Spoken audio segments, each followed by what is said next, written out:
finally wired in. I don't have the chute for the bottom yet, but got this chain on with the idler. Found out that I'm gonna have to build a little more structure in here due to the vibrations I'm having. Just build mill maybe just a little bit off, but I'm gonna have to come in here and run another piece of this square tubing down to I'm gonna run one from here down to the floor, and from here down to the floor, and then I'm gonna run one from the floor all the way up to the outside of this, and then come over with a piece of angle, this heavy angle or square tubing or something, and just weld it all together, and then come from the outside of here back to this one that's going to come up, and maybe do some cross bracing, and that will take a lot of the give out of this and put it down on the floor, and we're just going to strike anchor it to the floor, drill a hole in the floor and strike anchor it, and it should work just fine. I'll turn it on so you can see it. And I've got my auger in place. We got it up there, so it'll carry it in, just a little box for now.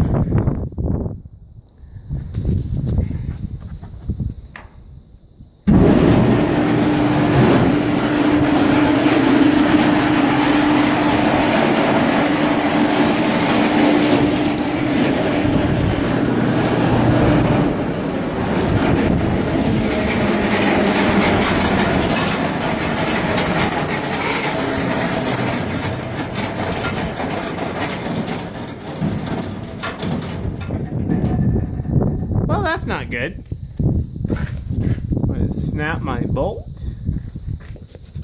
I guess you're seeing the problem live. That may be part of my... Ooh, that's not good. It didn't snap it. It bent it. It bent the damn plate in there. That sucks. Ooh, that's bad. Look at that. Try not to drop the F-bomb too many times, but that thing just bent back in there. Thought I had a nice heavy piece in there, but boy, that sucks. That just ate that right up. I'm gonna have to get a heavier piece in here. Looks like it bent this one a little bit. Well, that's not good. That's not good at all. This used to be belt driven, and I changed it over to chain so it would be a little more reliable, but it looks like it just... Well, that sucks, but yeah. I've got plenty of corn for now. I'm liquidating all of my Kevs, so I'm not going to need it for a while. Give me time to fix it. Yeah, it was just a little belt that drove this thing, and it would freeze up, and it was a big pain is what it was. So I changed it over to sprockets and chain. I thought that'd be more reliable, and it's definitely more reliable. Just gonna have to change this out now, which that really sucks, because this thing is heavy. This thing is super heavy, and it's hard to get up here, so I'll have to do that in place. Well, that's terrible. But this Rollermill was a 3-point, or it wasn't a 3-point. It had a little carriage under it and 2 wheels, and you just ran it with a little 540 PTO.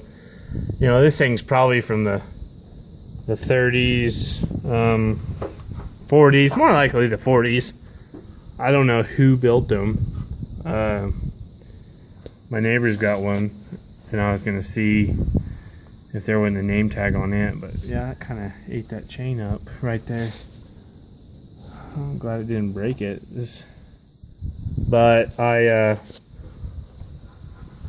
priced a Rollermill. It was actually smaller than this one that I have here, and for a new set of rolls and electric motor and everything, for a small mill was $20,000, and I've got $800 in the sprockets. I've got $1,000 in the motor. So, you know, it saved me a lot of money doing it this way. You know, this auger, $800. The wiring to get all this done was the expensive part. I think all the wiring for the barn, I got lights in here now. The underground cable, I think that's going to run about $6,000. So, well, I've got $8,000 in this setup. And if I bought a new roller mill, it still cost me $6,000 to get it wired together. So, you know, I saved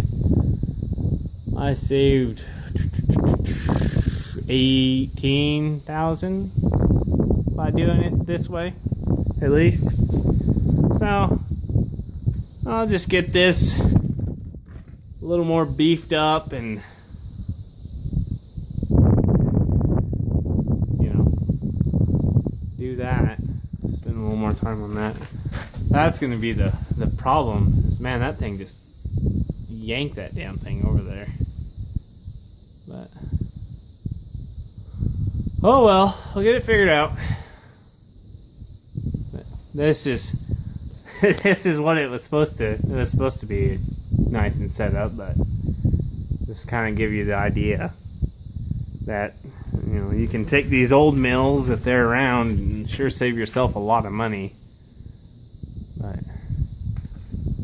this should be the final update for the commodities barn. I mean, once I get this thing fixed, I'll do one more when I actually get to rolling corn so you can see it. I was gonna put me a little chute just right here and come out to here, so I'll kick it out here on the floor. I can just come in here with a skid steer and push it over, but for now, you know, until I put a grain bin in or whatever and other stuff, this is pretty much gonna be it. Or build the truck shop on the side of this thing. It's ready to go. I'll maybe talk about building this thing. This barn, it was a weld together building. We do some construction, and so we buy a lot of steel buildings that are bolt together kits. And the steel for this barn is 30 by 50, and the steel and the tin was $5,500 for this building. And the same bolt together building, if we went that way, which they're a lot faster, but it was $11,000. So if you're a decent welder and you've got the ability to do it, and you've got the time to kill, because it will take up some time welding it together versus bolting it together. It saves money.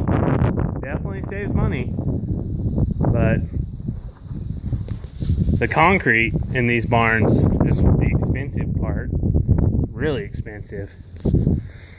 And we did it all ourselves, but the concrete for the floor was, and we didn't do a 6-inch floor, which it's turning out it's perfectly fine that we didn't, was $3,500 just for the floor. The walls, a 4 foot high, 4 inches thick, which I think a 6-inch thick wall may have been better, but I'm not having a problem with them yet, but they do vibrate a little bit. That was another $1,300. I mean, then you got to have the plywood if you're doing it yourself, and that's $2,000 for the plywood and all the 2x4s to form your walls and your floor, and the rebar is another $1,000. So I mean, you can put a lot of money in one of these pretty quick, but you know, I guess by doing the weld together, we saved enough to pay for part of the floor and the materials to do it. So that, you know, that makes a big difference. If you got the ability and the time, you can do it yourself. But yeah, this video is going to be kind of long, but that's kind of the idea. My little idler I made, but now I gotta fix that. So hope you enjoy. Do you want me to talk a little bit more about buildings, or show you some of the other steel barns we put together? Just kind of comment about it, and we can talk more about this weld together or the bolt together barns that we've done, and I'll get you a video of them. So thanks for watching.